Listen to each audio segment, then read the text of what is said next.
स्वामी रामभद्राचार्य के एक बयान से देश के संत समाज और सनातनियों में एक नया विवाद छिड़ गया है। अयोध्या के संत रामभद्राचार्य ने खुद को वृंदावन के संत प्रेमानंद महाराज से ज्यादा विद्वान और चमत्कारी बताया। सिर्फ इतना ही नहीं, रामभद्राचार्य ने प्रेमानंद को चैलेंज कर दिया कि उनको संस्कृत नहीं आती। अब इस बयान को लेकर अयोध्या से मथुरा तक कैसे छिड़ी है जुबानी जंग, देखिए इस रिपोर्ट में। शास्त्र का कटहरा भी नहीं आता तो उनको बोलने जो बोलते बने लेट देम बात। विद्वान और चमत्कार को लेकर संतों में नया विवाद। जितने टफ क्वेश्चन हो सब मेरे यहाँ ले आया करो। प्रेमानंद वर्सेस रामभद्राचार्य, संस्कृत का कौन बड़ा आचार्य? स्वामी रामभद्राचार्य के बयान के बाद संतों में नया विवाद छिड़ गया है। संत समाज के साथ साथ फॉलोअर्स में भी बहस शुरू हो गई है कि संतों में कौन ज्यादा विद्वान और चमत्कारी है। क्या प्रेमानंद महाराज को संस्कृत नहीं आती? क्या प्रेमानंद महाराज को शास्त्रों का ज्ञान भी नहीं है? रामभद्राचार्य का बयान पद के अनुरूप नहीं है। लेकिन रामभद्राचार्य ने क्या कहा था कि जिस पर बवाल हो रहा है। एक इंटरव्यू के दौरान स्वामी रामभद्राचार्य से संत प्रेमानंद के बारे में सवाल किया है कि बिना किडनी के भी उनका जीवन चल रहा है। इस पर जगतगुरु रामभद्राचार्य बोले ये कोई चमत्कार नहीं है, और इसके बाद उन्होंने प्रेमानंद महाराज को चुनौती देते हुए कहा था कि यदि प्रेमानंद उनके सामने संस्कृत का एक वाक्य बोल दें तो वो उन्हें चमत्कारिक मान लेंगे। रामभद्राचार्य ने प्रेमानंद के शास्त्रीय ज्ञान पर सवाल उठाया और कहा कि वो राधा सुधानिधि का एक श्लोक भी ठीक से नहीं बना पाते। मैं खुलकर कह रहा हूँ कि वो तो मेरे बालक के समान हैं, ना तो वो विद्वान हैं और ना साधक और ना चमत्कारी हैं। रामभद्राचार्य के इस बयान को लेकर कुछ संत विवादित बता रहे हैं तो कुछ सनातन विरोधी, तो वहीं कुछ संत संकीर्ण मानसिकता वाला बता रहे हैं।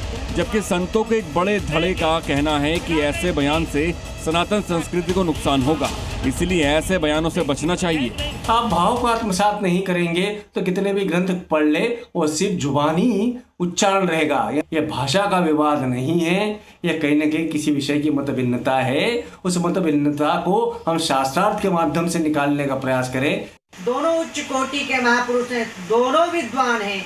अगर संत आपस में टकराएगा जिससे हमारा सनातन धर्म मजबूत होगा, जिससे विधर्मियों के द्वारा जिस प्रकार से लगातार राष्ट्र की एकता, राष्ट्र की अखंडता और सनातन धर्म पे कुठाराघात किया जा रहा है, वह पुष्ट होगा। इसलिए पूज्य महापुरुषों को आपस में किसी प्रकार के वाद विवाद में नहीं पड़ना चाहिए।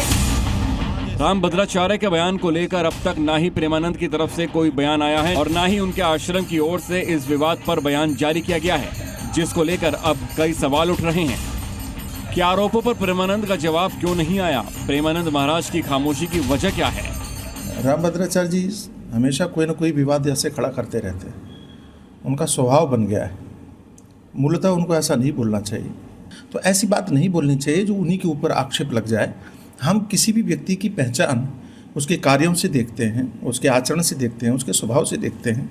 प्रेमानंद जी आज जो कर रहे हैं वो समाज के लिए एक बहुत बड़ा संदेश है कि जीवन को किस तरह से सरलतापूर्वक जीना चाहिए। वीडियो सोशल मीडिया पर वायरल हुआ तो वृंदावन के संतों में इस बात को लेकर आक्रोश पैदा हो गया। इसे लेकर वृंदावन के राधानंद गिरि महाराज के आश्रम पर संतों की बैठक हुई। बैठक में दिनेश फलाहारी ने कहा है कि रामभद्राचार्य बड़े संत हैं, उन्हें अहंकार की ऐसी भाषा शोभा नहीं देती। देखिए, प्रेमानंद महाराज जी तो एक बहुत बड़े दिव्य संत हैं। इन्होंने जो बयान दिया है रामभद्राचार्य जी ने, वो बहुत ही गलत बयान दिया है। ऐसे संत के बारे में ऐसी द्वेष भावना रखना ये तो बहुत ही चिंता का विषय है। रामभद्राचार्य जी बड़े संत हैं, मानते हैं, लेकिन वो अहंकारी संत हैं। वो हर किसी संत को अपने से छोटा मानते हैं, जबकि संत सभी समान हैं, सभी भगवान के भक्त हैं, सभी भगवान के मानने वाले। और प्रेमानंद महाराज जी तो संपूर्ण विश्व में जितने भी सनातनी हिंदू रहते हैं सबको सनातन धर्म की तरफ जोड़ रहे हैं, सभी को राधा नाम का भाव सिखाते हैं। तो ऐसे दिव्य संत की आलोचना करना महापाप है। रामभद्राचार्य के बयान को लेकर वृंदावन के साथ ही देश के बाकी संत भी बयान को विवादित बताने के साथ ही नाराजगी भी जाहिर कर रहे हैं। लेकिन इस पूरे मामले पर अब लोग प्रेमानंद महाराज के जवाब का इंतजार कर रहे हैं। ब्यूरो रिपोर्ट, जी मीडिया।